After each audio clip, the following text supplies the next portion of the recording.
Hi நண்பா, welcome back to SS unique. Tamizhaga Vetri கழகம் 2026 சட்டமன்ற தேர்தலில் ஏடிஎம்கே கூட கூட்டணி வைக்க போகிறதில்ல, தனியாக தான் களமிறங்க போகிறோம் அப்படின்ற மாதிரி பிரசாந்த் கிஷோர் அவர்கள் ரீசெண்ட் இன்டர்வியூவில் ஷேர் பண்ணியிருக்காரு.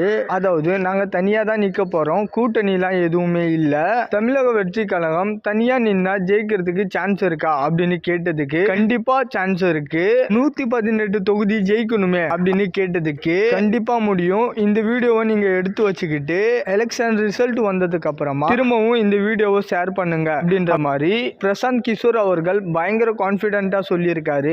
இந்த அளவுக்கு கான்பிடென்ட்டா சொல்றாங்கன்னா வேற லெவல்ல ஸ்ட்ராட்டஜி அந்த திட்டங்கள்லாம் வச்சிருக்காங்க போல.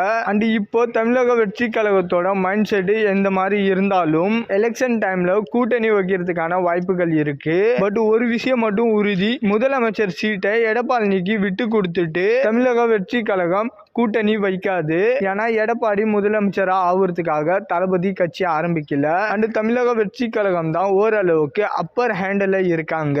ஏன்னா ஏடிஎம்கேக்கு இது டூ ஆர் டேர் சிச்சுவேஷன். இந்த வாட்டி வரலன்னா திரும்ப எழுந்து இருக்கிறதுக்கு வாய்ப்பே இல்லை. பட் தளபதிக்கு சிஎம் போஸ்ட் கொடுத்துட்டு ஏடிஎம்கே கூட்டணி வைப்பாங்களான்னா அதுக்கும் இப்போதைக்கு வாய்ப்பு இல்லை. ஏன்னா மினிமம் ஒரு ஓட் பேங்கிங் வச்சிருக்கிற மிகப்பெரிய கட்சி அந்த பதவிக்காக சண்டை போட்டு தான் இப்ப அந்த கட்சியே வீக்கா இருக்கு. ஸோ இதுக்கு ஒரே சொல்யூஷன், தளபதி மாநாட்டில் பேசின ஆட்சியிலும் பங்கு அதிகாரத்திலும் பங்கு அப்படின்ற அந்த கான்செப்ட்ல தான், அதாவது ஏடிஎம்கே அண்ட் டிவிகே ஈக்குவலா ஆட்சி அதிகாரத்தை ஷேர் பண்ணிக்கணும். ஸோ 5 வருஷத்துல ஆளுக்கு 2.5 வருஷம் ஆளுற மாதிரி சம்திங் ஒரு டீல தான் போட்டு ஆகணும். அண்ட் டிவிகே ஏடிஎம்கே கூட்டணி வைக்கலன்னா 2026ல திரும்பவும் டிஎம்கே தான் வருவாங்க அப்படின்ற நிலைமை தான் இப்போதைக்கு இருக்கு. ஸோ இதனால தான் ஏடிஎம்கே டிவிகே கூட்டணிக்கு ஒரு மிகப்பெரிய மவுசும் இருக்கு. அண்ட் இப்பவே ஓரளவுக்கு ஏடிஎம்கேவை விட டிவிகே மேல வந்துருச்சு. ஸோ நெக்ஸ்ட் ஒரு வருஷத்துக்கு இறங்கி களப்பணிகள் பண்ணா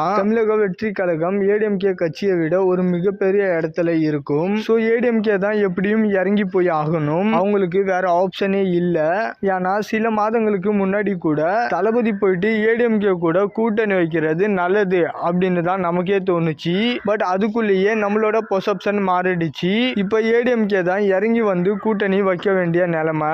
எலெக்ஷன் நெருங்க தமிழக வெற்றி கழகம் இன்னும் ஸ்ட்ராங் ஆகும், ஏடிஎம்கே இன்னும் வீக் ஆகும். ஸோ என்ன நடக்க போகுது அப்படின்றத வெயிட் பண்ணி பார்க்கலாம். அண்ட் இதை பத்தின உங்களோட கருத்துக்களை கமெண்ட்ல சொல்லுங்க. அண்ட் இந்த மாதிரி தளபதி பத்தின அப்டேட் தெரிஞ்சுக்க மறக்காம எஸ்எஸ் யூனிக் சேனலை சப்ஸ்கிரைப் பண்ணி சப்போர்ட் பண்ணுங்க. இதோட வீடியோ முடிச்சுக்கிறேன். ஓகே, பாய்.